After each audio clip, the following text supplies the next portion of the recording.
Doctor Gersi, el auditorio es suyo.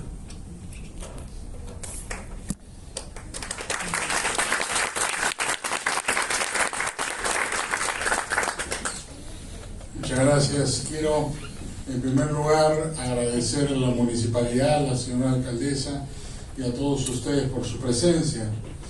Es para mí particularmente significativo poder participar de un homenaje a Mario Vargas Llosa, porque por muchas razones, pero principalmente porque era un gran amigo mío. Conocí a Mario Vargas Llosa en el año 1981. Yo tenía 20 años de edad, trabajaba en el diario de La Prensa. Era probablemente julio o agosto del año 81. Fernando Belaúnde Terry acababa de inaugurar su gobierno un año antes, en julio del 80, y devolvió los diarios a sus legítimos propietarios en uno de sus primeros actos de gobierno. Y Mario, que vivía en esa época en Europa, visitó el diario de La Prensa, lo recuerdo con claridad, esos días, y Arturo Salazar Larraín, entonces el director, tuvo la idea, la amabilidad en realidad de convocar a un grupo de jóvenes rebeldes que trabajábamos ahí, muy jóvenes todos, 20 años, 20 y pico. El más joven todavía estaba en el colegio, Jaime Bailey. Nosotros, los más viejos, tenemos 20 o 21 años de edad. Y conocimos a Vargas Llosa. Vargas Llosa era una persona absolutamente encantadora. Claro, para nosotros era pues como conocer a un gigante, éramos chicos que conocíamos a un gigante. Ese primer encuentro después se repitió con alguna frecuencia.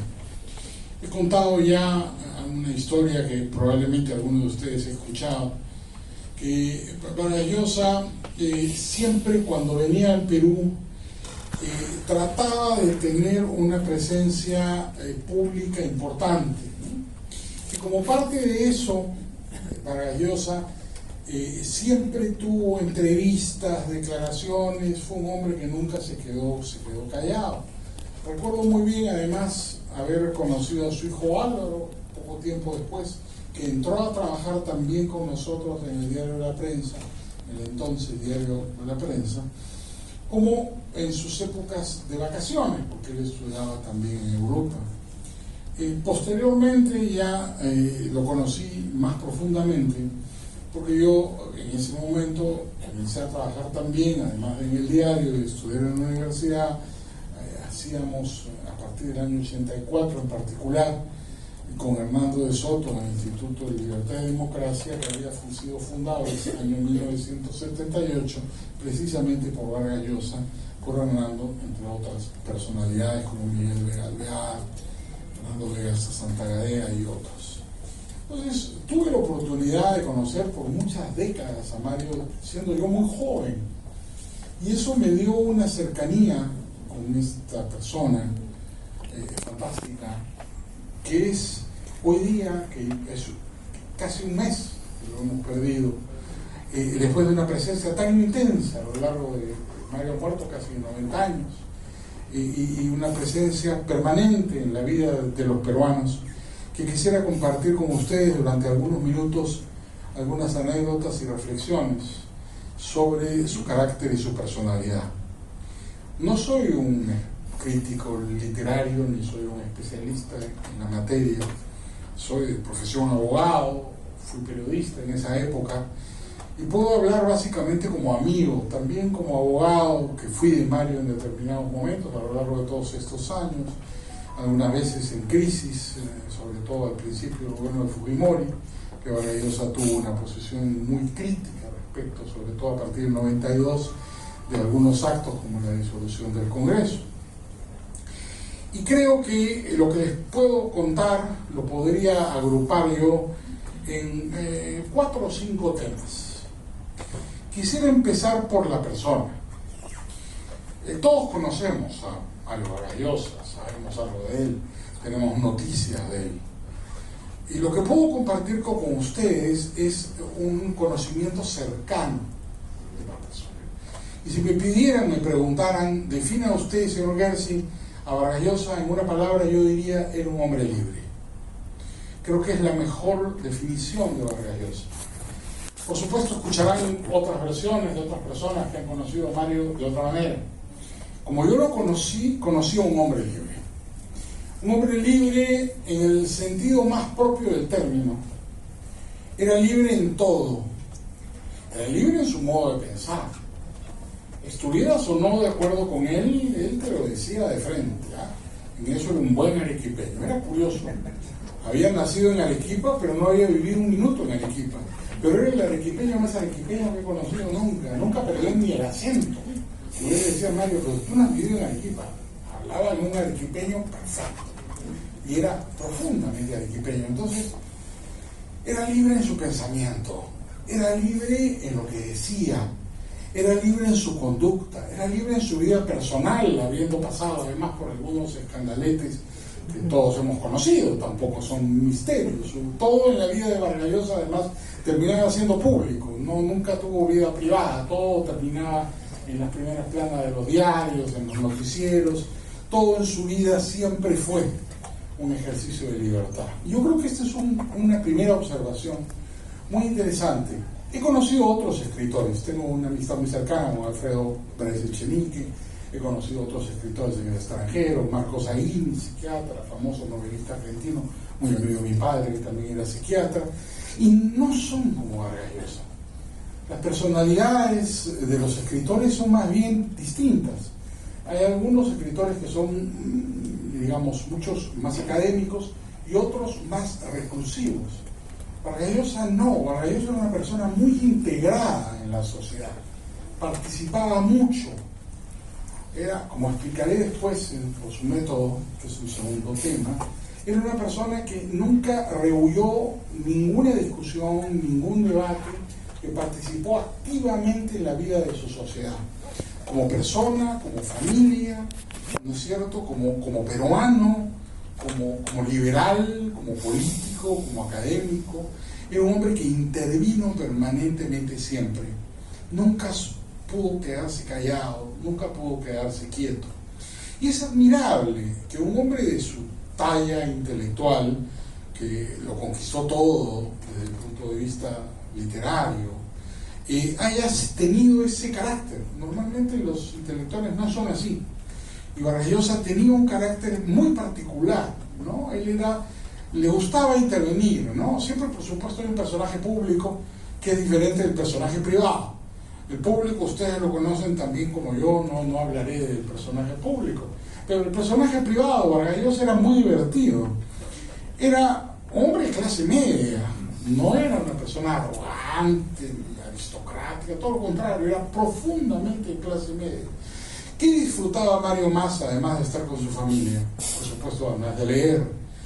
Disfrutaba estar con sus amigos. Una tarde vargasllosiana era ir al cine, ¿no? Y ir al cine bien clase mediero, llegar al cine, comprar su cancha. Le encantaba además el balde grandote, y cuando vendían la cancha combinada, dulce con salada, una cosa salvaje, así, ¿no? Se compraba su cancha y se comía su cancha con sus dientes de conejo, ¿no? Feliz mirando la película. Claro, si era una película triste, porque él era un intelectual, era un novelista, él expresaba sentimientos y sentía. No era una persona que no sentía, pero él era un cinéfilo tremendo. Y esto poca gente lo sabe, no sabe la afición de Vargas Llosa por ir al cine, ¿no? Que inclusive llegó a ser, como producto de esa afición, miembro del jurado del Festival de Venecia, ¿no? Y lo hizo muy bien, según alguna gente que está dedicada a la industria del cine, siendo un neófito, digamos, completamente, porque adoró el cine. Hizo un par de, como ustedes saben, filmó una película, Pantaleón y las visitadoras, en su primera versión, allá por la década de los 70 o fin de los principios de los 80, José Sacristán y la inolvidable Camucha Negrete, que formaban parte del elenco, y Mario era el director. Yo no he visto la película, en la familia siempre lo criticaban y decían que la película era muy mala. Y el problema es que Mario, claro, tenía al cuñado que era cineasta, entonces lo criticaron. Pero Mario hizo después algunos guiones para películas, algunas películas del mismo Lucho Llosa, ¿no? Y siempre fue un aficionado al cine, adoraba el cine. Y Mario le encantaba salir a comer con sus amigos a la calle. El problema que tenía Mario es que nunca pudo pasar inadvertido en ninguna parte. Ha vivido en muchos lugares, además de vivir en el Perú, ¿no es cierto?, vivir su juventud en Bolivia, por razones políticas, de la deportación de su tío, que era un personaje de la política radista. Ha vivido en España, en Barcelona, en Madrid, como es público y notorio, pero también ha vivido una temporada larga, cuando joven en París, pero larga en Londres. Y yo he caminado por las calles de Londres con Vargas Llosa, y claro, mucha gente podría pensar, no, Vargas Llosa en Londres pasa inadvertido. No era verdad. En Londres hay tal cantidad de turistas, hay tal cantidad de gente, es una ciudad cosmopolita, que no pasaba una cuadra sin que le pasara la voz. Pues a mí siempre me pareció, y yo se lo comentaba, alguna vez fuimos andando desde el Museo Británico hasta su casa en Knightsbridge, en Londres. Le decía a mi Mario, pero ¿a qué también todo el mundo te conoce? Y Mario me decía, sí, que es una desgracia, no puedo pasar ni inadvertido, no puedo estar escondido en una parte, porque claro, pasaba una cuadra, la cuadra siguiente alguien le decía, Rayosa o Llosa, ¿no? O sea, como son los peruanos, o un argentino, españoles, turistas, gente que se quería tomar una foto con él. Yo vi a Mario siempre amable, salvo en la época de la campaña en los 90, hablaremos de eso brevemente, donde era acosado mortalmente por los periodistas, y yo nunca vi a Mario poner una mala cara con nadie que le pidiera ni un autógrafo, ni una foto, ni una sonrisa en la calle, ¿no? Así era para ellos. Era un hombre distinguido, era un hombre cuidadoso, era un hombre, además, yo no debería hablar de eso, pero él se cuidaba mucho, hacía dieta, todos los años hacía ayuno, un mes, 3 semanas, ¿no? Y se cuidaba religiosamente en una clínica en España. Y era una persona muy metódica, vamos a terminar del hombre, ¿no? Muy apasionado por su vida personal, porque su vida personal es pública, ¿no? Siempre familión, ¿no? Los Vargas Llosa son una familia muy interactiva. Yo soy amigo de ellos de tantos años. Una cosa que te llama la atención cuando conoces a los Vargas Llosa es que se llaman por su nombre, ¿no? Sus hijos le decían Mario a su papá, no le decían papá, decían oye Mario, y a Patricia, oye Patricia, y viceversa. Era una familia muy democrática, muy horizontal en ese sentido. Estoy seguro que no lo van a perder ahora que está ausente Mario, seguirán siendo así, pero es una familia muy particular, y Mario también, ¿no?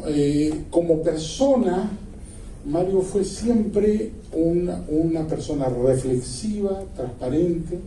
Yo diría que tenía un carácter muy maduro, y era, digamos, un gran personaje. Reitero, si ustedes me tuvieran que pedir una descripción de Vargas Llosa, yo diría en primer lugar que fue un hombre libre. En segundo lugar, puedo compartir con ustedes algo sobre su método, porque me parece importante. Después hablaremos de sus ideas y un poco de la política. Quien ha seguido la vida de Vargas Llosa, ha leído sus novelas, conoce sus historias, piensa que Vargas Llosa, que ha dedicado algunas de sus novelas más importantes a la vida militar, ¿no? La ciudad de los perros, Inolvidable, Pantaleón y la visitadora, su libro de más éxito, ¿eh? Su libro más exitoso económicamente es Pantaleón y las visitadoras. Uno pensaría que Vargas Llosa, además él ha tenido actitudes y comentarios muy críticos a los gobiernos militares, a las dictaduras. Toda su vida es una crítica a la dictadura. Uno podría pensar que Mario, que pasó por el Colegio Militar de Leoncio Prado, fue una persona que tuvo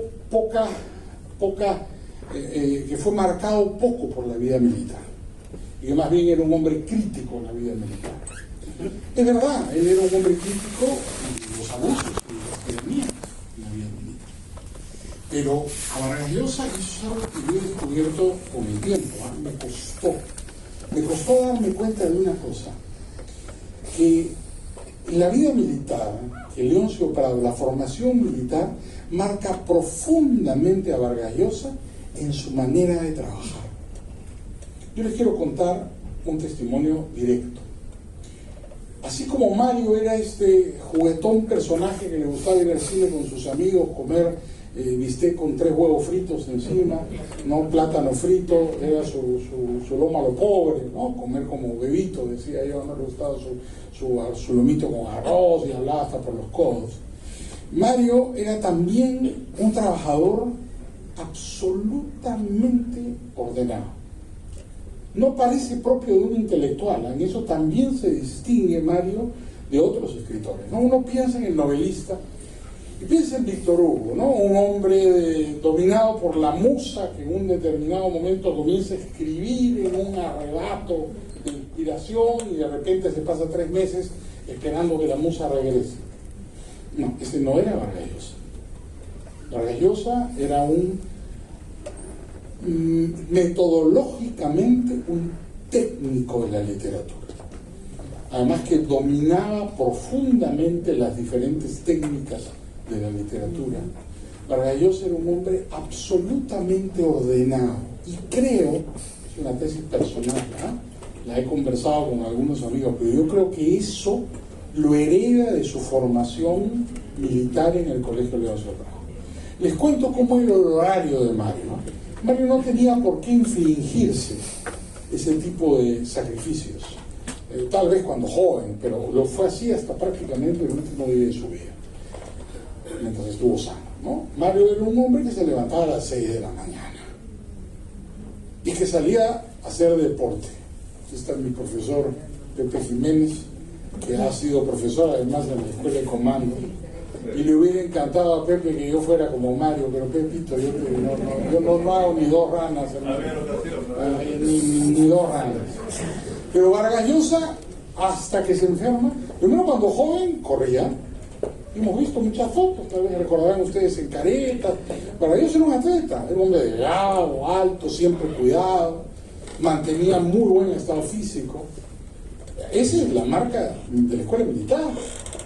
Primero el entrenamiento, él salía, corría, ya cuando fue mayor caminó, pero nunca dejó de caminar. Hasta poco tiempo antes de que Mario se enferma, salía a caminar todos los días religiosamente, a 1 hora, 1 hora y media, 2 horas, dependiendo del día, si hacía frío o no hacía frío, con su buzo de la U, porque eso sí fue un fanático de la U hasta su muerte, un fanático absoluto de la U, ¿no? Pero fue un hombre muy cuidadoso de su estado físico y hacía esfuerzo y ejercicio. A las 7, 7 y media de la mañana estaba sentado tomando desayuno, terminaba su desayuno y se ponía a trabajar. Y esto era muy impresionante. Estuviera de viaje con Vargas Llosa, estuviera en el Perú, donde estuviera, siempre tenía la misma rutina. A las 9 de la mañana más tardar ya estaba sentado en un escritorio, donde estuviera, en una mesa. Primero, digamos, siempre escribió a mano, ¿no? Vargas Llosa siempre escribió sus novelas a mano. Y su técnica era muy interesante. Él escribía a mano y al día siguiente, después de su rutina de ejercicios y su desayuno militar, siempre a la hora, empezaba, se sentaba a trabajar y comenzaba a trabajar, y me lo explicó, yo se lo voy a contar por qué hacía eso. Porque decía que él lo que hacía era, pasaba en esa época a máquina, luego a computadora, ¿no? Pasaba lo que había escrito el día anterior, porque de esa manera retomaba el hilo. Si no, se olvidaba, le era muy difícil retomar el hilo. Entonces, ¿cómo retomaba el hilo de la historia? Pasando en limpio lo que había escrito el día anterior. Y es muy interesante, porque si ustedes han leído las novelas de Vargas Llosa, verán que Vargas Llosa, la técnica de Vargas Llosa, inspirada en William Faulkner, es que él altera los tiempos de sus novelas, ¿no? Va contando en una parte un tiempo, después cambia de tiempo, después vuelve a cambiar de tiempo. Él no escribía así, ¿eh? Él escribía en orden cronológico y después lo desordenaba. Esa era su técnica, ¿no? Pero él escribía en orden. Escribía en limpio, el primero a mano y luego lo pasaba en limpio el día siguiente. De un orden impresionante, de una manera de trabajar. Yo siempre le decía a Mario, pero qué ordenado eres, es una cosa impresionante, ¿no? Y Mario, para poder comenzar a escribir, primero hacía una investigación. Eso no hay novelista del mundo que lo haya hecho. Los novelistas no hacen investigaciones, pero Mario había sido periodista, pues. Desde joven había trabajado en France Press en París. Entonces, por ejemplo, para escribir La Casa Verde se fue a la selva. Él había vivido en Piura, de manera que esa parte de La Casa Verde la conoce muy bien. Pero se fue a la selva. ¿A dónde? A Santa María de Nieva. Mario tenía la necesidad de conocer no solo a las personas, sino las cosas. Como buen escritor, para él le fascinaba conocer las cosas. Ocurre cuando escribe La Guerra del Fin del Mundo. Se va a Brasil, a los Sertões, a conocer el lugar. Claro, eso, los hechos habían ocurrido en el siglo XIX, ya no había sobrevivientes, pero va a ver lo que pasó. Cuando escribe La Fiesta del Chivo, va a Dominicana, y ahí sí había sobrevivientes, nonagenarios, del atentado contra Rafael Leónidas Trujillo. Y Mario los entrevista, a los que estaban en capacidad de ser entrevistados, incluido el presidente Balaguer, que había sido el vicepresidente de Trujillo, y al que siempre acusaron de haber organizado en la sombra el atentado contra Trujillo. Vargallosa se tomaba unos trabajos que no son de novelista. Él podría haber publicado un reportaje y no una novela. Era un periodista de investigación. Primero hacía una investigación completa de cada uno de sus libros. Cuando terminaba su investigación, se ponía a escribir, de la manera que les he contado. Primero a mano, pasaba en limpio, y hacía hasta terminar el libro, y después lo desordenaba. Corregía muchas veces, leía muchas veces. Y como él lo ha contado, en La Verdad de las Mentiras, las novelas son fantasía. Claro, Mario daba la impresión que no hacía eso, ¿no? Porque hacía un reportaje primero, pero lo que él quería era estar seguro de lo que iba a escribir, ¿no? Para que la fantasía estuviera en el límite de la realidad y la fantasía tuviera más impresión de realidad que una pura narración mágica, ¿no? Como otros escritores. Mario contaba historias fantásticas sobre esto, no me quiero alargar porque el tiempo es tirano, pero sí les cuento una que me pareció sumamente entretenida, ¿no? Mario, por supuesto, sus libros se han publicado en muchos idiomas, y tenía una traductora al alemán de Las Travesuras de la Niña Mala, es esta historia.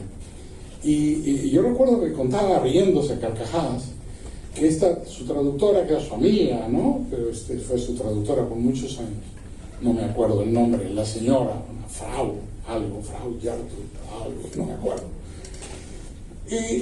A mitad de la traducción al alemán de Las Travesuras de la Niña Mala, ustedes recordarán, este libro trata sobre una niña mala, una señora que se porta mal y tiene amantes y hace algunas travesuras por ahí, tiene un esposo al que engaña, en fin, la historia es conocida.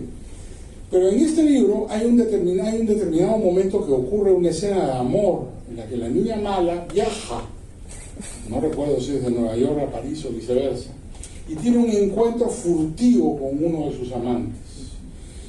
Y el punto está en que Vargallosa describe este encuentro basado en que la señora toma, en ese momento había el Concorde, toma el Concorde, digamos, un jueves a las 5 de la tarde, llega a París, hay una aventura y regresa al día siguiente en el siguiente Concorde. La llamada de la traductora, muy molesta con él, no, y esto era lo que lo divertía a Vargallosa, era porque la señora había revisado el horario, el itinerario de Concorde, y esa no era la hora de salida. Entonces le reclamaba, ¿no? En medio de, por supuesto, llamadas de atención, de nine, como dicen los entrenadores de los perritos, ¿no? Le decía a Mario cómo era posible, ¿no? Que él estuviera engañando a la gente. Decía, pero si en una novela eso todo es mentira. No, no puede ser. Pues resulta que en la edición en alemán de La Travesura de la Niña Mala, la traductora le cambió el libro a Vargallosa, y la Niña Mala llega el día antes. Pero resulta que la Niña Mala en alemán hay un día que se pasó en París y nadie sabe qué hizo, ¿no? Porque la traductora se le ocurrió simplemente porque no le parecía correcto no indicar que el vuelo salía a esa hora, porque no hay vuelo a esa hora, el vuelo es a otra hora, entonces llegó el día anterior. No, entonces sobra un día en el libro. Estas anécdotas del Mario escritor son básicamente curiosidades en medio de un hombre que tuvo una metodología muy drástica consigo mismo. Él era extremadamente disciplinado, y esa disciplina es militar. Yo siempre he creído que eso le quedó del León Sobrado. Él no lo admitía, decía que era suyo. No. Sí, claro que era suyo. Los escritores no escriben así. Pero eso es lo que le enseñaron en el León Sobrado. Disciplina, orden. No he visto una persona más ordenada ni más disciplinada en mi vida. Los archivos que mantenía, claro, con la asistencia maravillosa de sus secretarias, que fueron siempre absolutamente incondicionales. Era una persona que ha podido, ¿no es cierto?, producir cualquier cosa. Porque Mario tenía una forma de trabajo casi industrial, una persona extremadamente ordenada. Sobre sus ideas, quiero pasarme del tiempo, prometo 5 minutos más. Todos conocemos que Mario, cuando joven, militó en la izquierda. Y era un convencido. Como les digo, todo lo que Vargas Llosa hizo siempre fue por convencimiento. En eso, como insisto, era un buen arequipeño. Entonces, cuando fue de izquierda, era de izquierda de verdad, ¿no? En San Marcos, él militó en un grupo revolucionario llamado Ollanta, era un comité, no, Cacahuide, perdón, era un comité. Ahora les digo por qué me confundí con Ollanta, porque el jefe de Cahuide era el papá de Ollanta, don Isaac, ¿no? La célula Cahuide estaba dirigida por don Isaac Humala y por Héctor Béjar, que fue canciller de Pedro Castillo, muy de izquierda, como ustedes saben, hasta hoy. Además, don Isaac fue amigo de Mario hasta el final, eran amigos, conservaron una amistad personal, no obstante la diferencia de ideas.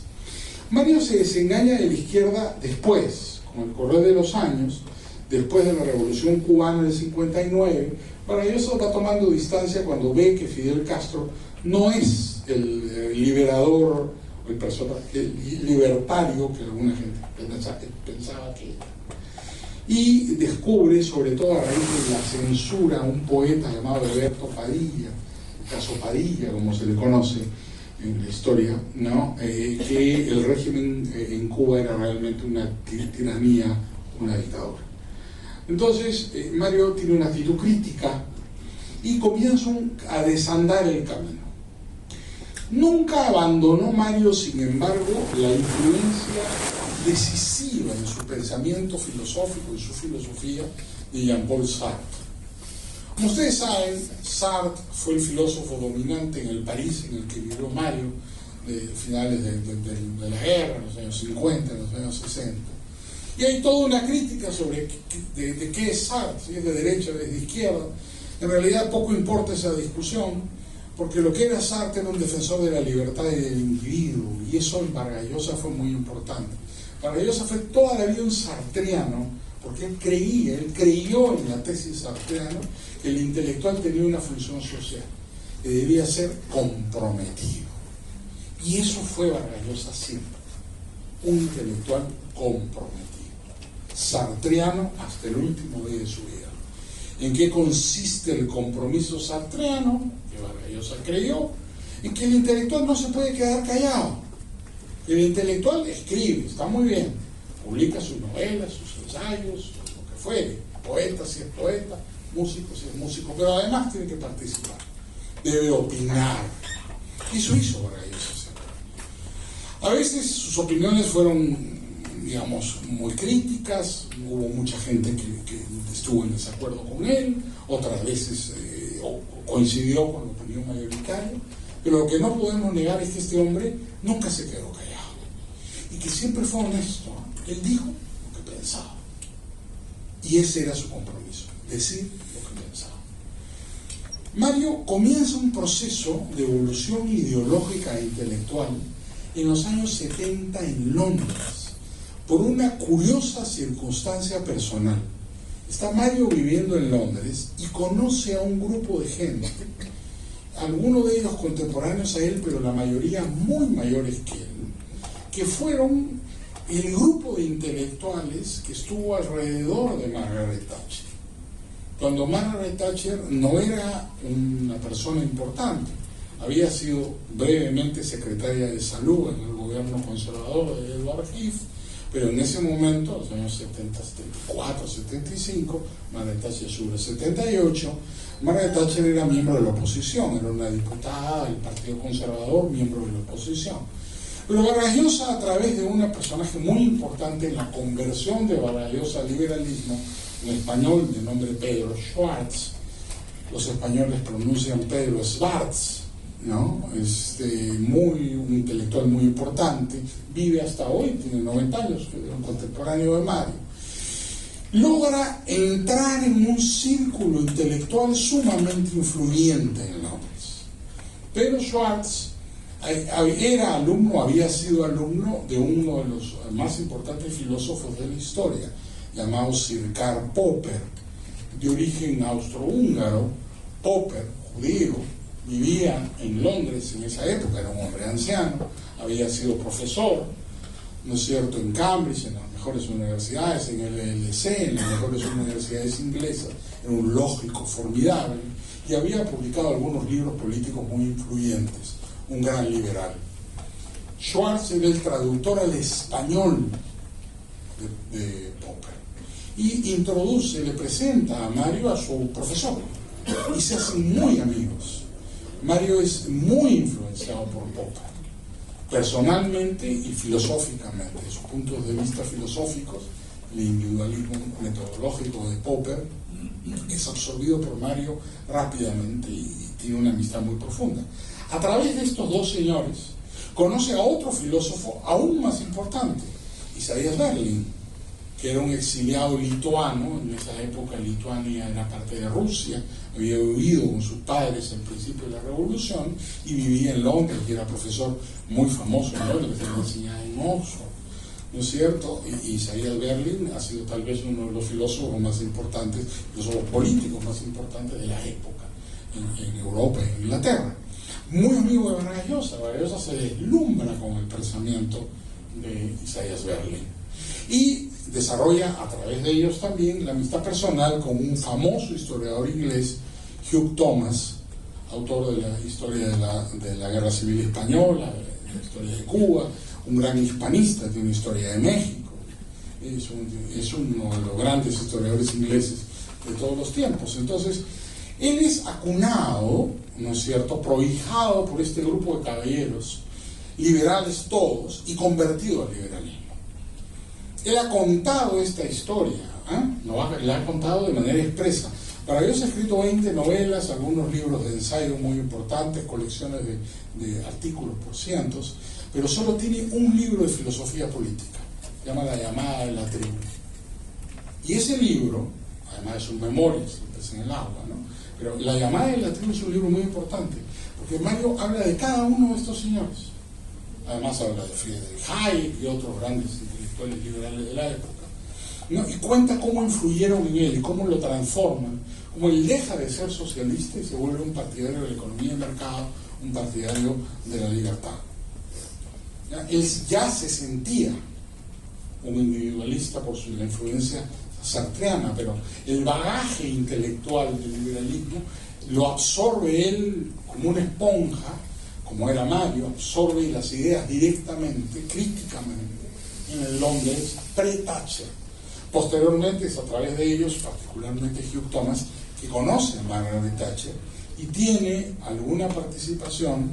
Él trata de hacer una mediación durante la Guerra de las Malvinas, un episodio que pocos conocen, que ha sido dado a conocer recientemente en un libro escrito por Pedro Cateriano, una biografía apopolítica de Vargas Llosa. Durante la Guerra de las Malvinas, esta relación con Margaret Thatcher llevó a Mario a tratar de hacer una mediación. Terry, como ustedes recordarán, en su segundo gobierno, en la Guerra de las Malvinas, trató de evitar la guerra. Y a través de Vargas Llosa logró gestionar una reunión entre Margaret Thatcher y el primer ministro peruano, Manuel Ulloa, para evitar la guerra. esta reunión se iba a llevar a cabo, no estoy siendo indiscreto, todo ya ha sido publicado en el libro de Pedro Cateriano. Vargas Llosa me había contado esta historia hace muchos años, pero ya es pública. La reunión se iba a llevar a cabo, esto fue antes del hundimiento del Belgrano, la reunión se iba a llevar a cabo en la casa de campo de Hugh Thomas, el amigo, el historiador amigo de Vargas Llosa que les he contado. Y el hecho es que Margaret Thatcher estuvo puntualmente en la reunión, pero Manuel Ulloa nunca llegó. La pregunta es ¿dónde se quedó? ¿No? Vargas Llosa piensa que se quedó en una guata en Madrid, probablemente ocupado en asuntos de Estado. El día anterior nunca llegó a Londres y dejó plantada a Margaret Thatcher. El resultado, Margaret Thatcher hundió el Belgrano y la guerra de las Malvinas fue lamentablemente una tragedia. Pero esa parte de la historia, que Vargas Llosa había tenido intervención en las Malvinas, muy poca gente lo supo y solo se ha dado a conocer muy recientemente. Yo había escuchado la historia lejanamente. Mario la había decía, pero no hablaba mucho. Ahora ya la contó completita y si está ahí, la pueden leer. Es muy interesante y muy triste, porque efectivamente Belaúnde trató de evitar la guerra y Vargas Llosa colaboró activamente. Belaúnde y Vargas Llosa tenían cercanía. Belaúnde admiraba mucho a Vargas Llosa y fue uno de los propulsores de su campaña. Sé que se me ha ido el tiempo, solo una palabra final sobre el tema de la vida política de Vargas Llosa. Ya convertido al liberalismo de una manera activa y fehaciente, Vargas Llosa escribía todas las semanas en caretas, en el diario El País, y escribía defendiendo la libertad. Vargas Llosa, como ustedes saben, tuvo una fallida participación en la campaña del 90. Sobre esto no voy a repetir lo que muchos de los que somos aquí mayores ya conocemos, y los jóvenes lo habrán leído porque todo está en las redes, todo es público. Solo quiero hacer una reflexión, ¿no? La primera es que Vargas Llosa pierde, sí, efectivamente, el año 90, como todos sabemos. Y una de las críticas que se le hace a Vargas Llosa es: oye, tú perdiste por decir la verdad. No, y yo siempre digo, y después, cuando Mario muere, pensaba para mí mismo, qué linda manera de perder, ¿no? Perdiste porque dijiste la verdad. Bueno, así sí me gustaría perder las elecciones, ¿no? Como si decir la verdad en el Perú fuera una desventaja, ¿no? Gana el que miente, el que dice la verdad no gana. Bueno, después de lo que ha pasado en el Perú y todos los presidentes que hemos tenido, muchos de ellos desde la cárcel, ¿no es cierto? Qué maravillosa manera de perder una elección. Pero quiero decirles una segunda cosa y ahí termino. Vargas Llosa, en todo proceso electoral hay dos procesos simultáneamente. El proceso propiamente electoral, donde la gente vota, ¿no? Y el proceso político, donde se fija la agenda de gobierno. Muchas veces estos fenómenos coinciden, ¿no? El que gana la elección también fija la agenda de gobierno. Pero a veces no coinciden. Eso pasa cuando hay un candidato que es ideológicamente muy definido y va en contra de la opinión mayoritaria. Ese candidato pierde, pero fija la agenda política de un país. Es decir, uno puede perder una elección y ganar políticamente. Tú puedes tener una derrota electoral y una victoria política simultáneamente. Eso en ciencia política se ha estudiado, ¿eh? Se llama la paradoja del gran reformador. Los grandes reformadores en la historia nunca ganan las elecciones, siempre las pierden, pero fijan la agenda de gobierno. Pasó en el Perú una vez antes de Vargas Llosa, el 31, con Aya de la Torre. Aya de la Torre, el gran filósofo, intelectual, académico, probablemente el político más portentoso de la historia del Perú, pierde con el comandante Sánchez Cerro, que sería un gran líder, pero no le llegaba al taco intelectualmente, y perdió. Bueno, los apristas dicen que no, pero en fin, no vamos a entrar en el debate, digamos, perdió, ¿no? El hecho es que perdió electoralmente, pero todo el siglo XX hasta el año 90, la agenda política fue la agenda de la Torre.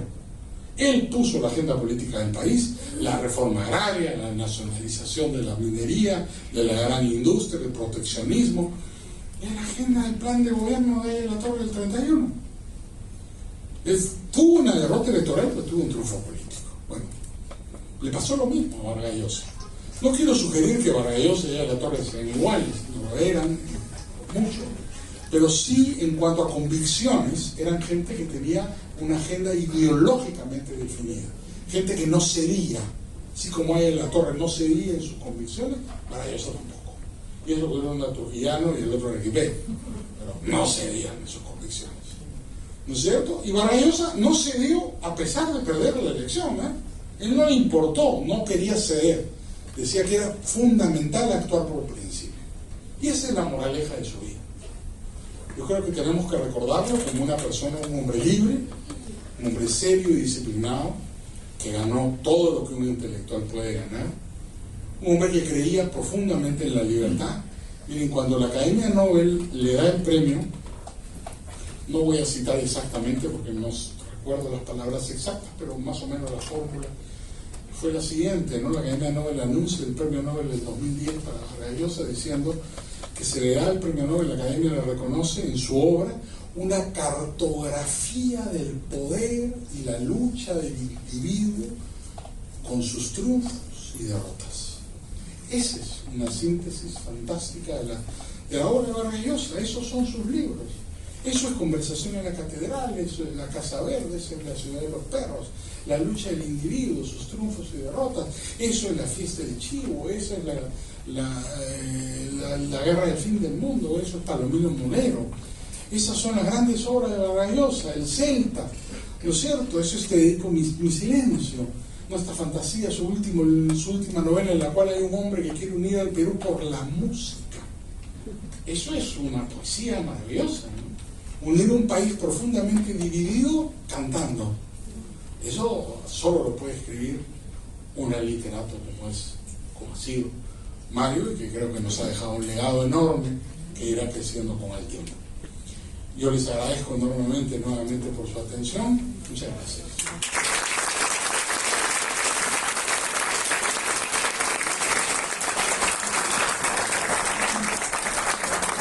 Muchas gracias, doctor Gersi, por sus palabras. Hemos podido escuchar una semblanza llena de anécdotas, llena de nostalgia por el amigo que se fue, pero que quede en sus libros, quede en sus ideas y quede en nuestra memoria y en nuestra admiración. A continuación le damos el uso de la palabra al señor Hugh de Chavagnat, consejero de Cooperación y Acción Cultural de la Embajada de Francia en el Perú, quien nos presentará algunas ideas sobre la influencia de la cultura francesa en la vida y obra de Mario Vargallosa. Señor Chavagnat, bienvenido. Muchas gracias.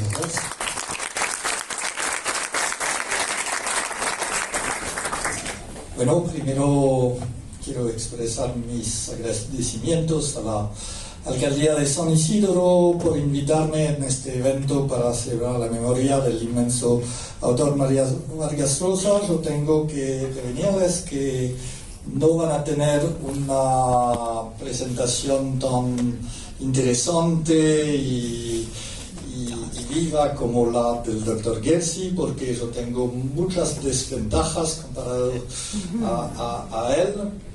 Primero, nunca tuve la suerte de encontrarme con Mario Vargas Llosa, lamentablemente, y aún menos de poder contar cosas más personales sobre este personaje que era tan interesante en el privado como en el público, como nos los expuso. Y segundo, no soy un académico, no soy un especialista de literatura, entonces los elementos que les voy a dar y que complementan de alguna manera lo que nos contó el doctor Gersi, yo no sé si les va a contar mucho nuevo, además que Mario Vargas Llosa contó en su libro Un bárbaro en París mucho sobre las influencias de Francia, del pensamiento y de la literatura francesa, y comentó de manera aguda muchos autores franceses. Entonces es posible que en el público algunos de ustedes sepan mucho más que yo. Pero bueno, de todas maneras, como recibí esta invitación que me honra, que nos honra de parte de la Embajada de Francia, voy a ensayar a dar algunos elementos. Como bien se sabe, Mario Vargas Llosa fue un amante de Francia, de su literatura y de su cultura. y por supuesto ese amor que se extendió toda su vida y que con el tiempo se volvió muy reciprocado por Francia, fue antes que todo el resto, antes de los 7 años que pasó en Francia, un amor de escritor, radicado en la literatura. Ese amor honoró a Francia, que lo reconoció a Mario Vargas Llosa de muchas maneras, pero en particular se tiene que mencionar el más importante para él de lo que dijo, que no fue la admisión en la Academia Francesa, pero que fue su entrada en 2016 en la muy prestigiosa colección editorial que se llama la Biblioteca de la Pléiade. Es una colección muy fina, además que es un papel de Biblia. Todos los que conocen los libros en Francia conocen esta colección, y esa colección publica las obras completas de los genios de la literatura francesa y mundial, un poco más de franceses que de autores del mundo, que es una tendencia moderna de también publicar autores extranjeros, pero casi siempre fallecidos, y en algunos casos muy excepcionales, como el de Mario Vargas Llosa, todavía vivos. Pero lo que fue muy particular es que cuando se recibió en 2021, de lo que sé, de lo que leí, fue el primer autor admitido en la Academia Francesa que nunca escribió una obra en francés. Y eso era un gesto muy excepcional, porque la Academia Francesa es como el templo de la lengua francesa. Entonces hubo los que se dijeron, pero no, es un poco raro de admitir a un autor, y por supuesto se reconocía así su envergadura mundial como autor, pero se reconoció también sus profundas afinidades electivas, para tomar la expresión de Goethe, con nuestro país, su literatura y su cultura. Por ser Mario Vargas Llosa una persona siempre muy precoz, esa relación amorosa y totalmente platónica con Francia empezó en su primera juventud, cuando él todavía muy joven escolar del colegio militar evocado en la Ciudad de los Perros, se sumergió con pasión, como cualquier joven francés de su edad, para decir la verdad, en las obras novelescas románticas de Victor Hugo y Alejandro Dumas, mientras aprendía sus primeros rudimentos de la lengua francesa, que perfeccionó después en la Alianza Francesa de Lima. Después, con los años, se enriqueció mucho la amplitud de sus admiraciones literarias de Francia, que recopila en Un bárbaro en París, que eso es el mejor panorama de las varias influencias francesas que tuvieron un papel formativo en sobre su identidad creativa. Y eso transcurre desde las comedias de Molière, que es realmente literatura muy clásica, hasta las obras casi contemporáneas para él de Céline y de André Malraux. Y en la mitad hay los autores del movimiento literario que probablemente tuvo la influencia más fuerte sobre él, la novela realista de la segunda mitad del siglo XIX, su maestro Gustave Flaubert. Hay que mencionar también Maupassant y otros, pero Gustave Flaubert obviamente tuvo una influencia particularmente fuerte, y su obra icónica Madame Bovary.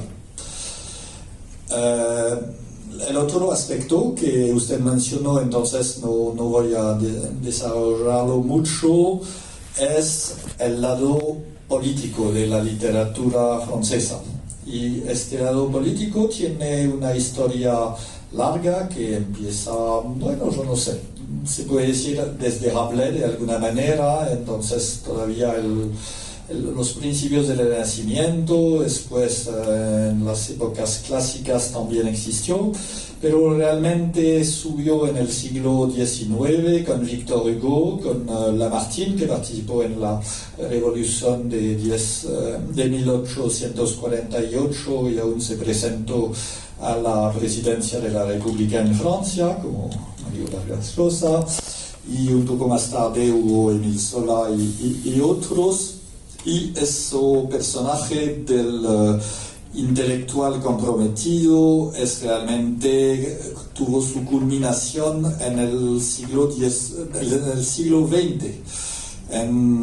de varias formas. Una que completamente no inspiró a Mario Vargas Llosa son los intelectuales que se orientaron hacia una opción autoritaria y reaccionaria en la primera mitad del siglo, una tendencia que fue fuerte antes de la Segunda Guerra Mundial, pero que fue desacreditada, bastante desacreditada, digamos, no desapareció completamente, pero perdió de su importancia. Y del otro lado hubo los intelectuales comprometidos, generalmente de izquierda, pero de izquierdas se tendría que decir, porque hay los que se quedaron muy cerca a los ideales del comunismo y los que completamente se separaron de estos ideales, y son las dos figuras de Sartre y Camus.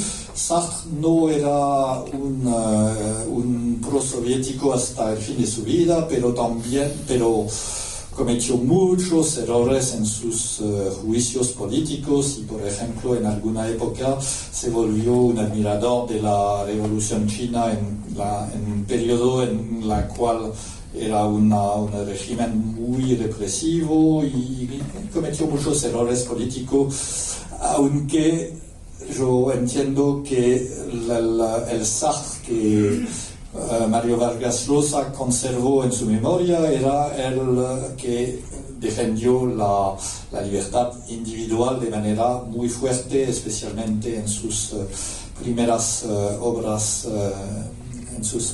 obras del tiempo del existencialismo. Y después, como lo mencionó también, él se aferró a personajes completamente distintos que no eran escritores, sino eran escritores, pero no eran escritores de ficción, eran ensayistas.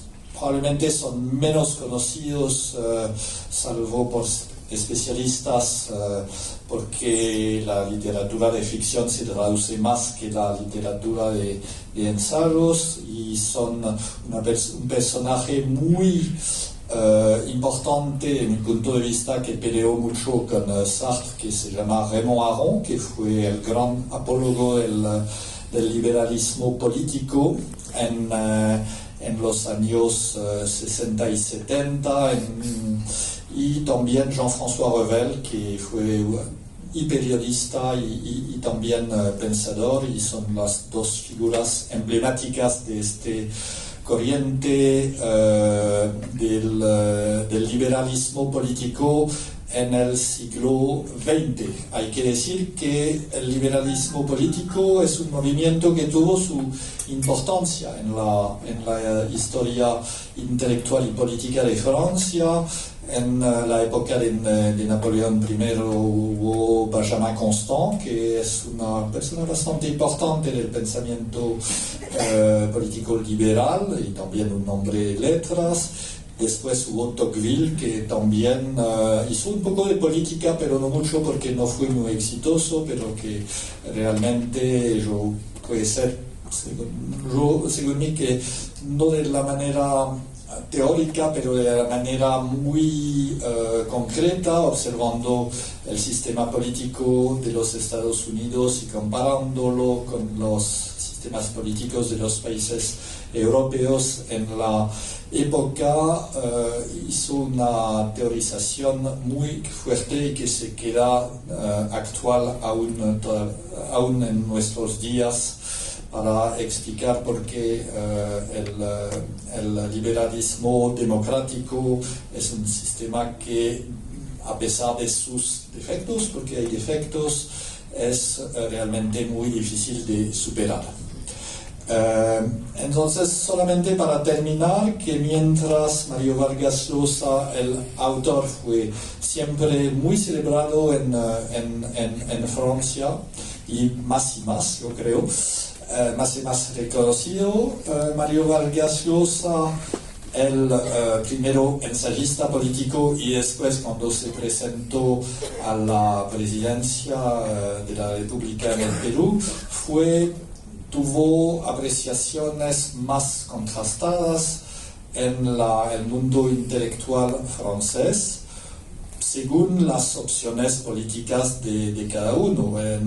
Su giro liberal en los años 60 y su divorcio ideológico con los otros grandes del boom latinoamericano, García Márquez especialmente, Fuentes y Cortázar, significó que para a quien le gustaba tal vez más el Mario Vargas Llosa inicial de opciones izquierdistas fuertes, eso fue un poco más difícil de aceptar. Yo creo que después, con la distancia histórica que se puede tener hoy, se entiende quién fue del buen lado de la historia, como para decirlo así, además, como Raymond Aron ahora está reconocido como la persona que supo decir en su tiempo que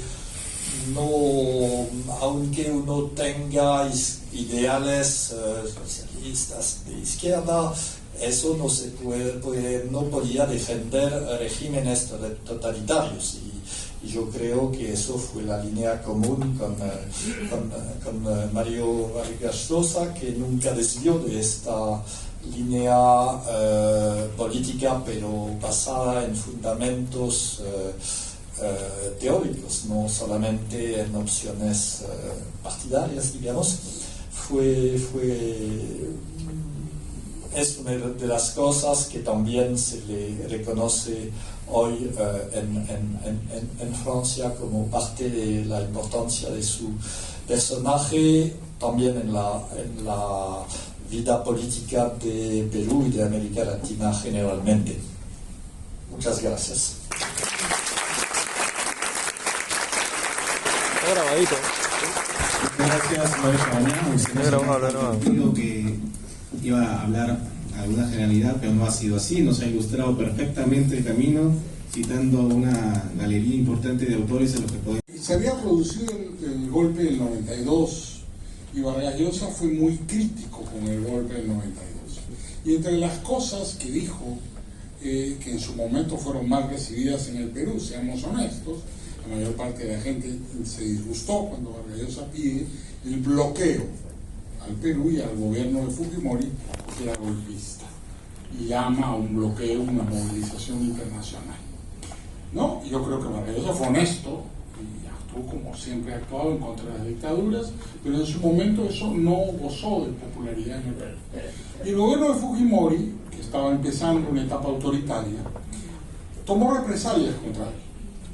¿Ya? Y yo además de ser amigo en esa época, ya era abogado también de Mario, entonces tuve que ayudarlo porque hubo un intento de embargar su propiedad, de embargar su casa. En fin, fue un momento bastante tenso que lo podemos reconstruir en la prensa de la época, ¿no? Hubo una serie de manifestaciones en contra de Vargas Llosa, el repudio personal a él. Entonces, Vargas Llosa, en ese momento él decide, en base a la ley, y esto es todo conocido por todos nosotros, el Perú tiene un tratado de doble nacionalidad con España, ¿no? Y ante lo que era una evidente persecución política en su contra, él adopta la nacionalidad española sin renunciar a la peruana, porque tenemos tratado de doble nacionalidad.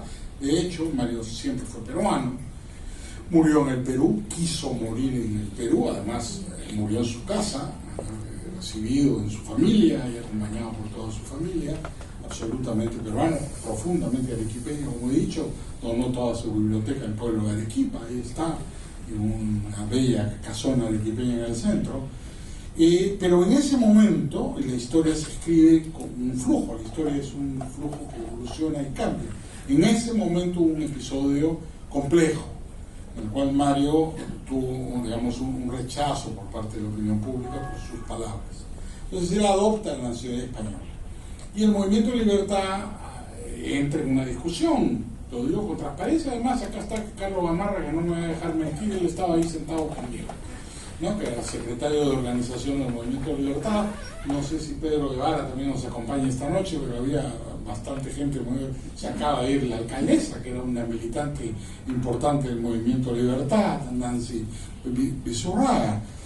Pero Carlos estaba ahí en la comisión política junto conmigo, y esto se discutió en el Movimiento de Libertad, y el Movimiento de Libertad decidió que si Vargas Llosa había adoptado la nacionalidad española siendo el presidente del partido, disolverse, autodisolverse. Yo no compartí esa opinión, soy honesto.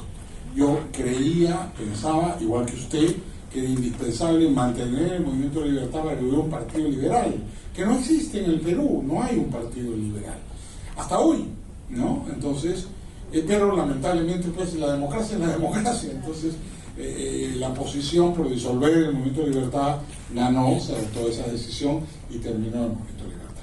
Lo que no significa que hayan terminado las ideas liberales, ni que hoy día no se pueda fundar un partido liberal. Creo que el problema de la democracia en el Perú hoy día es que hay demasiados partidos, ¿eh? Con 45 partidos más bien habría que hacer esfuerzos frentistas, como el que se hizo en el 90. Muchas veces se olvida, pero Belaúnde y Bedoya tuvieron una gran participación en el año 90, porque actuaron renunciando a sus intereses personales y partidarios y fomentaron la unidad con Acción Popular, el PPC, el Movimiento de Libertad y posteriormente Solidaridad y Democracia, presidida por Javier Silva Roetti, que formaron parte de Fredemo, ¿no? Ese esfuerzo frentista yo lo esperaría hoy. La centroderecha democrática se va a suicidar si va dividida estas elecciones. Cuidado que pasan dos candidatos de izquierda en la segunda vuelta y terminamos teniendo que elegir entre Cerrón y Vizcarra a ver quién le gusta más, ¿no? Entonces tienen que actuar los líderes de la centroderecha democrática con más responsabilidad, como actuamos en el 90. Yo era un bebé, yo en el 90 tenía, bueno, esto empieza de 87, tenía 26 años, ¿no? Claro, eran los señores, como Carlos, eran los responsables, yo era un niño que estaba allá atrás, no sé por qué me hacían caso, pero estaba yo metido en el grupo, pero digamos, creo que se actuó con una gran responsabilidad que ojalá sea hoy día de nuevo. Eso me lleva al otro tema, ¿no? ¿Cómo hacer para mantener la vigencia de las ideas liberales? Yo creo que hay en los jóvenes en el Perú, hay una implantación de las ideas liberales muy fuerte. Vivimos en el mundo de las redes sociales, en un mundo diferente, circula la información de una manera muy intensa. Yo creo que hay un sentimiento por la libertad muy grande que necesita un liderazgo. Los líderes en política generalmente aparecen por casualidad. Nadie que se propone ser un líder termina siendo un líder. Los líderes aparecen en el curso de las batallas, aparecen en el curso de las marchas, de los enfrentamientos, de las polémicas, de los debates. Va a aparecer, yo estoy seguro que va a aparecer un gran líder democrático, liberal en el Perú pronto. No sé si en esta elección, pero muy pronto vamos a tener algún fenómeno que sea equivalente, que sea igualmente importante. Y yo lamento, igual que usted, la desaparición del Movimiento de Libertad. Segundo lugar, para no dejar ninguna pregunta sin contestar, sí ayudamos a Fujimori. Hay una leyenda inventada por el Fujimorismo, que es una leyenda además insensata, porque no es verdad, es fácilmente comprobable. Fredemo vota por él. Y en la etapa democrática de Fujimori, del 90 al 92, le dimos las facultades delegadas para hacer todas las reformas. Hurtado Miller dura poco y el gabinete después se recompone con Carlos Boloña y la presidencia, ¿no es cierto?, del presidente del Consejo de Ministros, ¿no? Y hay un cambio, digamos, el gabinete de Hurtado Miller, si bien hace el primer ajuste, era un gabinete con presencia de la izquierda. recordemos a Matt León, ministro de Agricultura, y Sánchez Albavera, del PSR, ministro de Energía y Minas. Recién cuando entra al gabinete Carlos Boloña, hay un cambio abierto hacia una política liberal y se adoptan muchas de las ideas, de las propuestas del programa de Vargas Llosa. Cuando Carlos Boloña y Jaime Yoshiyama, que estaba en Energía y Minas en ese momento, solicitan facultades legislativas al Congreso, el Frente Democrático se las da. Nosotros apoyamos a Fujimori. No es verdad lo que dice el Fujimorismo, que saboteábamos al gobierno de Fujimori, en absoluto. Posteriormente hubo una serie de discrepancias, pero cuando se trató de darle facultades legislativas al gobierno de Fujimori para hacer las grandes reformas que duran hasta hoy, la privatización, la autonomía del Banco Central, la libertad de cambio, el libre mercado, la eliminación de los controles, la desregulación, las grandes reformas institucionales que se hacen en agosto del 90, como usted bien dice, agosto, septiembre, octubre del 90, son todas con facultades legislativas aprobadas por el Congreso. Lo ayudamos. Lo que pasa es que Fujimori creo que no quería mucha ayuda. Nunca la pidió él, la pidió Boloña, que en realidad era de los nuestros. Entonces Carlos estaba ahí cooperando con el gobierno de Fujimori, Jaime Yoshiyama estaba con Carlos, ha fallecido que Carlos Boloña, lamentablemente ya no le podemos preguntar, pero fue así. Le dimos las facultades porque, claro, había un claro convencimiento de que Boloña iba a llevar a cabo las grandes reformas económicas que habíamos propuesto. Si Fujimori hubiera pedido ayuda a él, probablemente se hubiéramos dado también, pero no fue necesario, porque nos entendimos a la perfección con su gobierno y lo ayudamos en todo lo que pudimos. Lo que pasa es que había un plan distinto, no paralelo. Mientras Boloña iba haciendo las reformas económicas, Fujimori tenía otros planes que llevaba a cabo con otro equipo de gente que terminó en el golpe del 5 de abril, eso ya lo conocemos. Pero, digamos, cooperación hubo, no hubo alianza, pero cooperación en la materia esencial sí. Fuimos responsables, lo fue Acción Popular, lo fue el PPC, lo fue el Movimiento de Libertad. Actuamos con responsabilidad y creo que eso es una enseñanza. Solo una notita a pie de página de un comentario que mi estimado colega de la embajada mencionó. Cuando Vargas Llosa lo hace un miembro de la Academia Francesa, él menciona a Alexis de Tocqueville como uno de los grandes liberales franceses. Efectivamente lo es. El asiento que le dan, la silla que le dan a Vargas Llosa, es la silla 18, que era la silla de Alexis de Tocqueville. Eso fue más que significativo.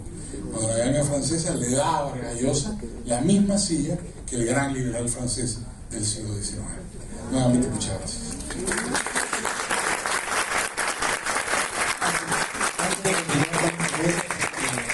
Estamos ya un poco cortos de tiempo, así que para no abusar del tiempo dispensado tan generosamente por nuestros expositores, les voy a rogar encarecidamente que centren la pregunta, que la acoten y que sean breves, por favor, en su intervención. Muchas gracias.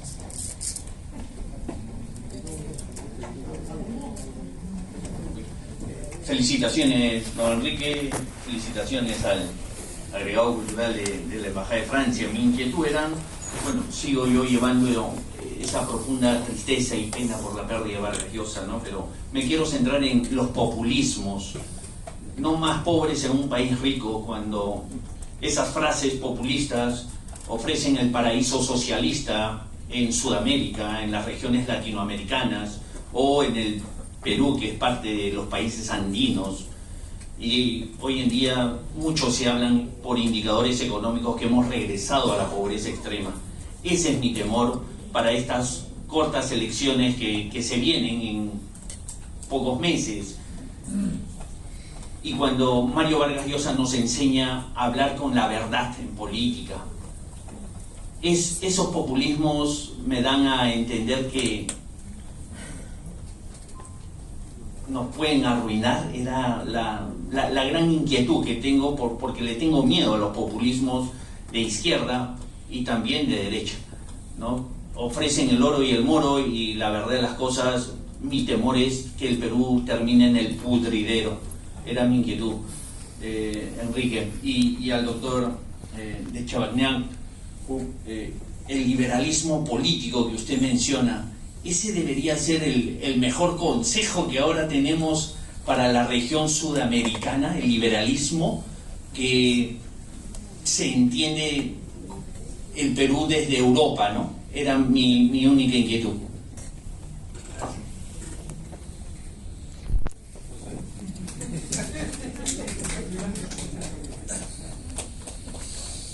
Bueno, no, como diplomático tal vez no voy a hacer comentarios políticos sobre la época presente, sería un poco fuera de mis funciones.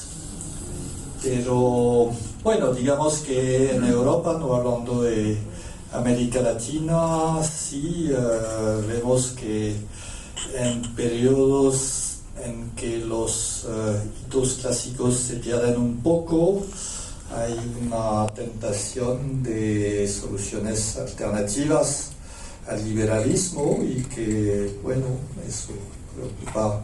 No voy a hablar como diplomático, pero como persona, eso nos preocupa a muchos porque realmente esa fascinación es de regímenes que nunca comprobaron su capacidad a realmente encontrar soluciones alternativas. Pero bueno, voy a parar así.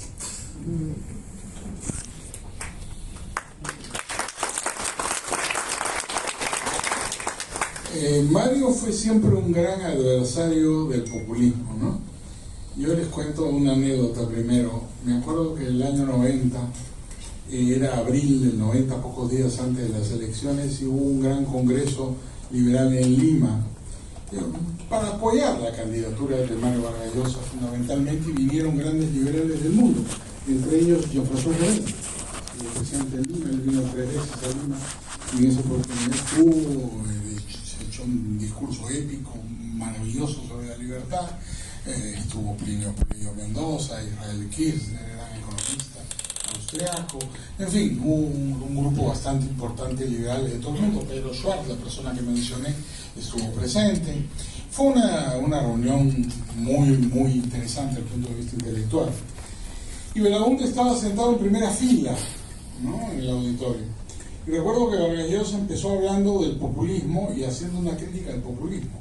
Y hubo unos minutos en que Belaúnde estuvo bastante incómodo, hasta que se dio cuenta que no estaba hablando de Acción Popular, ¿no? Porque los accionpopulistas se llaman populistas a sí mismos, sino que estaba haciendo una crítica a la demagogia en general. No era una crítica a la demagogia, no era una crítica a un partido en particular. Pero Llosa siempre tuvo un discurso antipopulista en el sentido clásico del término, ¿no? Aristóteles llamaría la ocrocracia, ¿no? El gobierno de los peores, esta demagogia consistente en hacerle creer a la gente que es posible convertir en realidad todos los sueños. Fue una cosa que Vargas Llosa criticó activamente. Igual que el nacionalismo. Mario en eso fue un liberal clásico. Mario era un internacionalista. Mario creía en los pueblos del mundo unidos, más allá de las naciones, ¿no? Y eso lo dijo muchas veces. El nacionalismo era una cosa que le inquietó. Algunas marchas políticas que hizo en España, su participación política en España fue pequeña, pero tuvo alguna participación. Fueron fundamentalmente unas marchas que hizo hacia el final de su vida, hace 4 o 5 años, los últimos años de su vida, contra el nacionalismo español, en particular contra los nacionalismos catalán, vascos, los separatismos. Mario defendiendo la tesis de una unidad española, ¿no? Entonces él tuvo a lo largo de su vida una posición muy crítica con el populismo, muy crítica con el nacionalismo. Los consideraba formas de demagogia, maneras de engañar a la gente.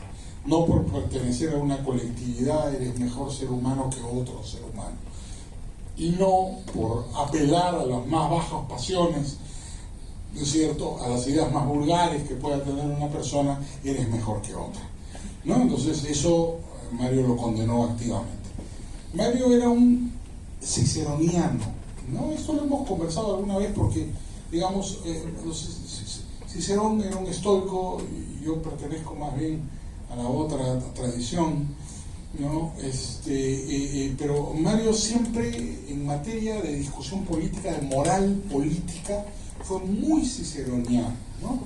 ¿Y a qué me refiero cuando apelo a esto? Mario creía, como Cicerón, en el bien absoluto y el mal absoluto.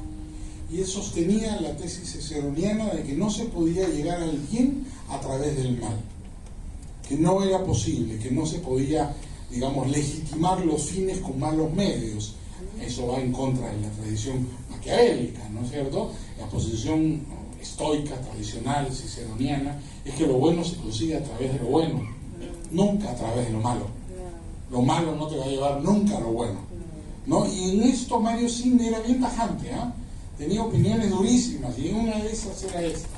No, yo tenía mis dudas, porque además la historia no necesariamente nos enseña que eso es así, pero Mario no, Mario sostenía que moralmente no era defendible nunca una posición en la cual se apelara a lo malo para conseguir lo bueno.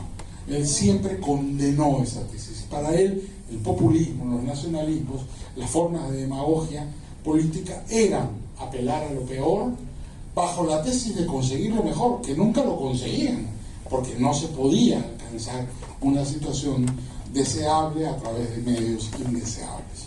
No, esa lucha está presente, ¿eh? Esa lucha nos corresponde a todos nosotros, le corresponde a los jóvenes que están acá, que tienen fuerza y valor para cometer ese desafío, y nos corresponde a todos nosotros como ciudadanos no quedarnos callados, ¿no? Y recordar como el viejo Mario, que hay que protestar, hay que criticar, hay que estar comprometidos, seamos ciudadanos comprometidos, ¿no? Como él fue un intelectual comprometido. Muchas gracias. La última pregunta de la por favor, y luego podemos proseguir la conversación afuera cuando tengamos el cóctel. Última pregunta, por favor.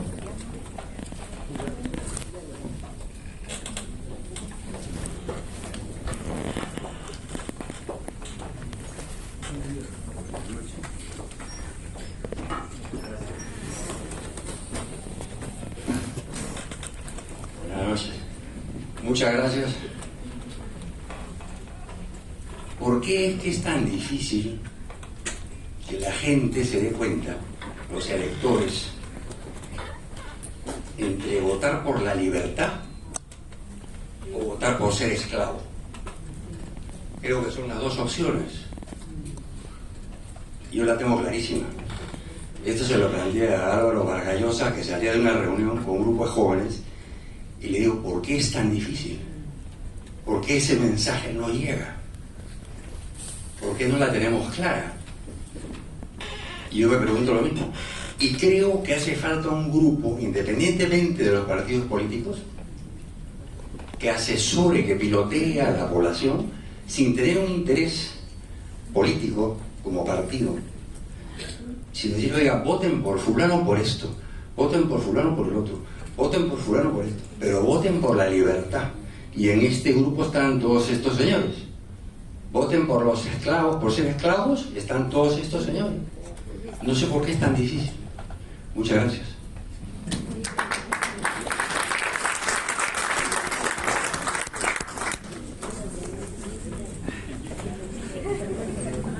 No voy a dar ideas propias, pero yo estoy leyendo al momento un libro, un ensayo que me parece muy interesante de Alberto Vergara, politólogo, y se llama Repúblicas defraudadas, y él ensayo entender por qué los ideales de la república no se cumplieron como lo imaginaron los defendientes de la idea republicana. Y él menciona un autor, no me acuerdo cuál es el nombre del autor, no es latinoamericano, que habla de servitud voluntaria, que es el mismo tipo de interrogación, porque la gente en algunas circunstancias elige servitud voluntaria. Es una gran interrogación. Sobre la servidumbre voluntaria escribió Etienne de Lavoisier, un famoso libro precisamente con ese título, que además le gustaba mucho a Vargas Llosa. En realidad, nunca un pueblo de esclavos le ha ganado a un pueblo de hombres libres. leyendo a Raymond Aron, mencionado precisamente por ti, está claro, ¿no? Tú examinas el ensayo de la libertad, que es un libro magnífico de Raymond Aron, y examinas la historia de la humanidad desde las guerras con los persas, las guerras médicas. Ves que siempre los hombres libres terminan ganando, siempre las sociedades libres terminan ganando, porque tienen una superioridad moral a largo plazo. Puede haber derrotas temporales, pero nunca en la historia un pueblo de esclavos le ha ganado a un pueblo de hombres libres. Cuando hoy día me dicen China, hay gente que le tiene terror o admiración a China. China es un pueblo de esclavos, la India es un pueblo de hombres libres, ¿no es cierto? Y los dos van por ahí, uno tiene 3.000 millones, el otro 4.000 millones de habitantes. Yo me imagino un mundo en el cual probablemente China termine derrotando a la India, a la India termine derrotando a China, porque la India es un pueblo de hombres libres y la China no es un pueblo de hombres libres, ¿no? Esperemos que nunca pase, que no haya más guerras, pero el mundo vive hoy día al pie de una guerra. Es decir, la intervención de Putin en Ucrania, fuera de que ha producido en el Perú el Gold Rush, es una bendición y también una desgracia, porque con el oro a $3.500 la onza tenemos el problema de la minería informal. Si el oro estuviera a $200 la onza, como estuvo hace 10 años, no habría ni un solo minero informal en la calle. No nos engañemos, el mundo está interconectado. Entonces lo que se da con un lado también se quita con el otro. Ese es un problema de precio internacional. Pero la pregunta que tú haces es válida, ¿no? ¿Por qué la libertad es tan difícil de entender? 2 o 3 ideas, ¿no? En primer lugar, porque la gente le tiene miedo a la libertad, ¿no? Erich Fromm tenía razón. La libertad implica responsabilidad, entonces es bien bravo ser libre, ¿no? Entonces la gente de repente es libre y actúa libremente, pero no dice que es libre. Prefiere fingir que no lo es. Y eso pasa mucho en el Perú. Los peruanos son libres, claro, mira los informales. Son el 80% del Perú, 8 de cada 10 peruanos no cumplen la ley. ¿Qué significa eso? Son absolutamente libres. Pero claro, ellos dicen que no son libres, porque nadie quiere ser responsable de sus actos, porque es bien difícil ser responsable de tus actos. Libertad y responsabilidad son las dos caras de una misma moneda. Una sociedad de hombres y mujeres libres es una sociedad de hombres y mujeres responsables, ¿no? Entonces, claro, cuesta decirlo, aunque la gente actúe libremente. No lo dicen, no votan, no lo aceptan, no obstante que su conducta indica otra cosa. Después, el Perú es un país mágico, ¿no? Un país extraño, porque tiene la impresión que nunca transcurre el tiempo en el Perú, ¿no? Yo recuerdo mis clases en la universidad, y se hablaba, los profesores de antropología te decían que en los Andes los ojos de agua son los paraísos, el infierno entendido no como el infierno de los cristianos, sino como el infierno clásico, un mundo mágico por el cual se baja al mundo de los dioses, al mundo de los héroes. Entonces el Perú me da la impresión que es eso, es un país en el cual todos los tiempos ocurren simultáneamente, ¿no? Mientras en Occidente el tiempo es lineal y hay un mañana y hay un ayer y hay un presente, mientras en Asia el tiempo es circular, el eterno retorno de los hindúes, de los chinos, de los asiáticos, siempre regresan. Los hindúes creen hasta en la resurrección, ¿no es cierto? Tu abuelita puede ser un monito que está mirando en los árboles, y respetan la naturaleza por eso, porque para ellos todo está vivo, todo es divino. 33 millones de dioses, ¿no? Es libre competencia de los dioses, es fantástico.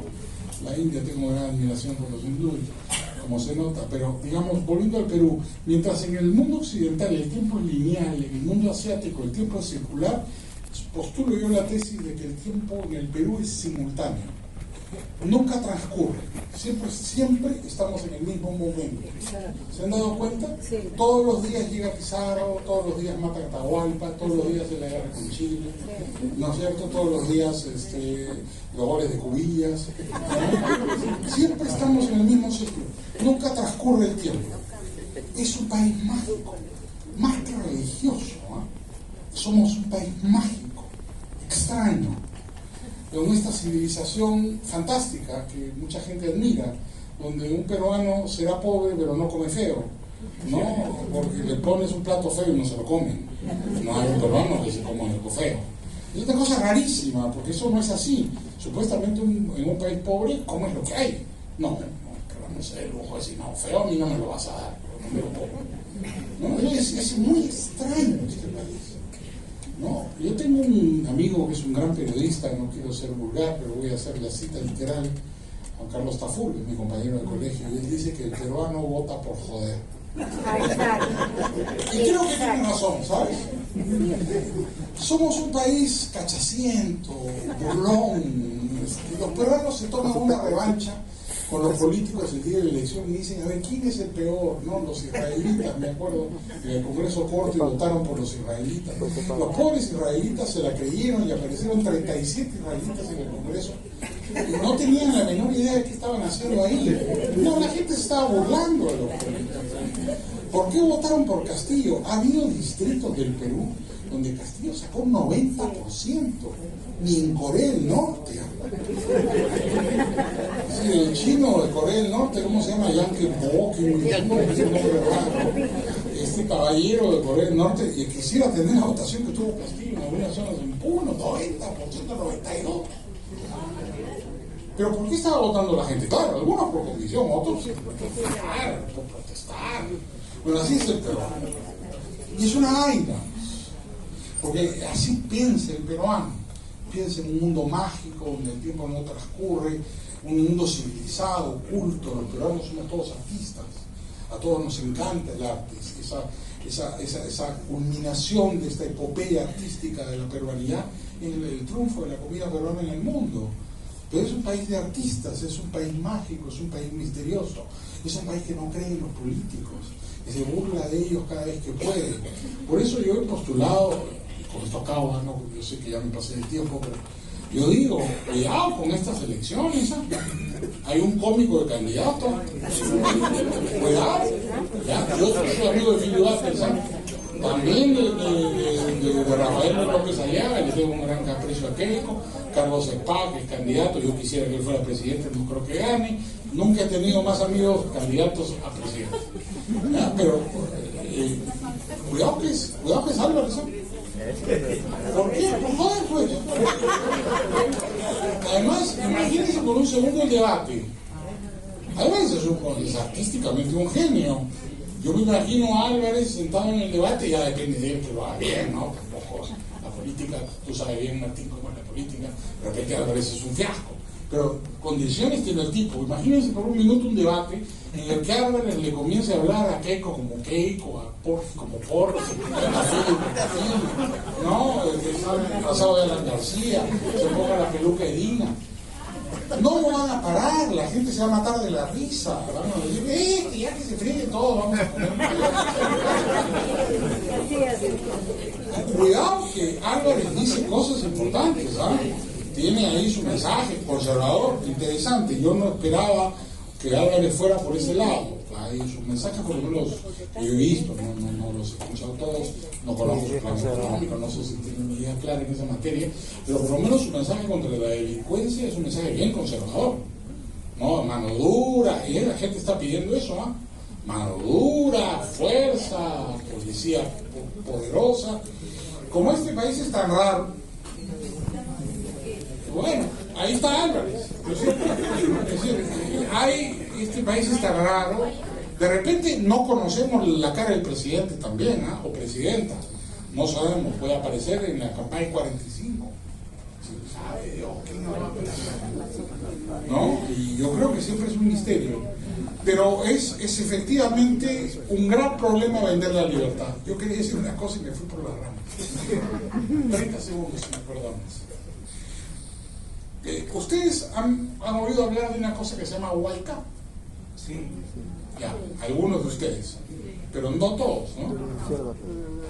Huayca es el principal medio de comunicación del Perú. Todo el grupo del comercio, en materia digital, tiene más o menos 1.200.000 hits diarios. El grupo del comercio es dominante en materia de comunicaciones. Huayca tiene 10 millones de hits todos los días. Huayca es de Cerrón. Y Huayca es un programa, un proyecto dirigido por los cubanos. ¿Ya? elimina las redes sociales.